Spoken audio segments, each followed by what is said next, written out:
welcome. If you're watching this video right now, I'm guessing that you're either suffering with anxiety and you're looking for a few of the answers, or you know someone that is suffering with anxiety. And it can be so hard and difficult. And sometimes you can feel as though you've got no life at all because it's so overpowering.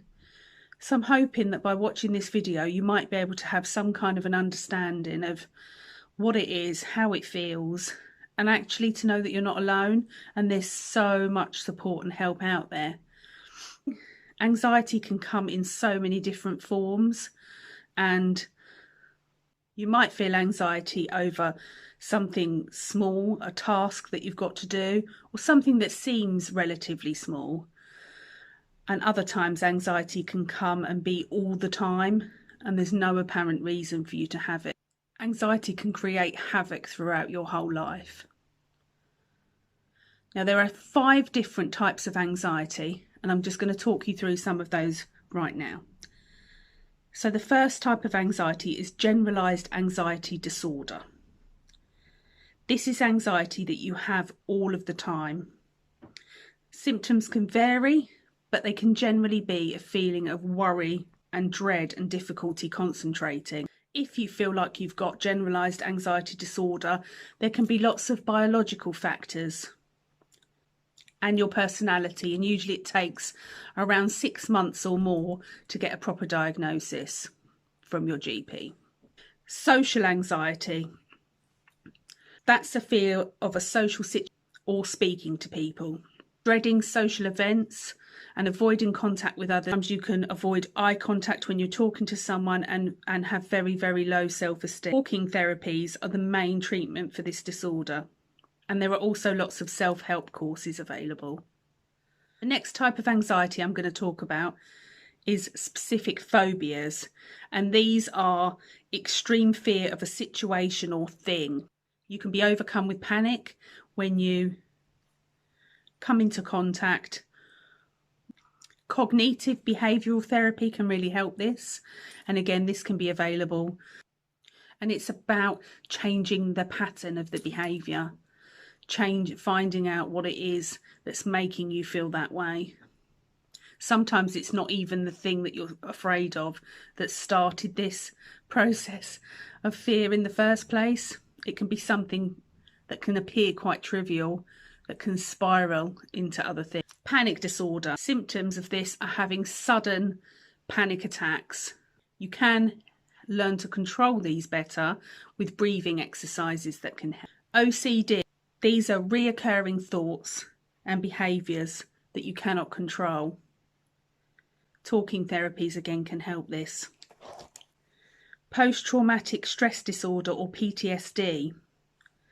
That's caused by a traumatic experience caused by an event in your life.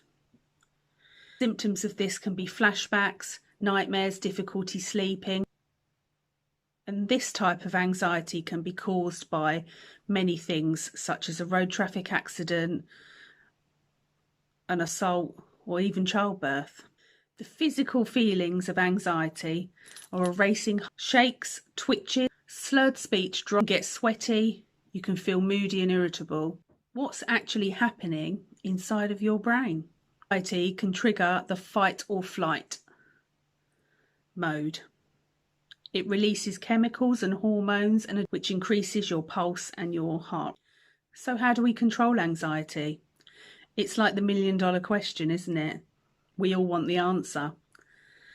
Sometimes we can't eliminate it completely, but we can learn to control it. And we can find out the triggers and learn to just take time out, because I think that's the most important thing, to recognise, okay, I'm not feeling 100%, I'm just going to take a step back. The first thing we need to look at is what's causing your anxiety. Is it something we can change? Is it your environment, or the need to be something that we're just not? Some people can have anxiety about their weight, what they look like, what car they drive. They can feel in competition with other people around them. That can cause anxiety because we can't achieve those expectations that we have in our mind. Desperate to fit into a certain situation, it can cause anxiety. And if we do feel the need to fit in, why? I believe the key to contentment and happiness is belonging. We all want to have some form of having a connection or belonging to something, whether that be family, your job, community. I once went to work in a homeless cafe for a short amount of time. And what was extraordinary is when I went into the cafe, I knew it was a place that homeless people could come and get breakfast and drinks and stuff. But it was much more than a cafe. And what was really overwhelming initially was the community that they had in that building. They all knew each other and they all had a belonging, and it wasn't just about coming and having a free breakfast and a coffee. It was so much more than that. And I guess everybody in all walks of life wants to feel a connection to someone else or something else. And if you're homeless, you're going to seek other people that are homeless in a similar situation. If you're a mum, you're generally probably going to want to be with other mums with children. If you're young and single, you're going to want to mix with like-minded people. And we all want that, and we all want that belonging. So the first thing you have to do is admit that you have anxiety. Talk to people who you feel comfortable with. And if you don't feel as though you have those people around you, I'm going to leave a list of organisations and numbers and people that you can contact for help and support. They can then put you into contact with other communities.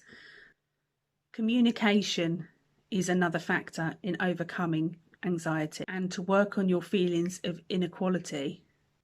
We're all seeking our purpose in life, why we're here and what we're meant to be doing. Having anxiety doesn't mean that you're crazy or mental, and it's important to remember that how you feel today may not be how you feel tomorrow.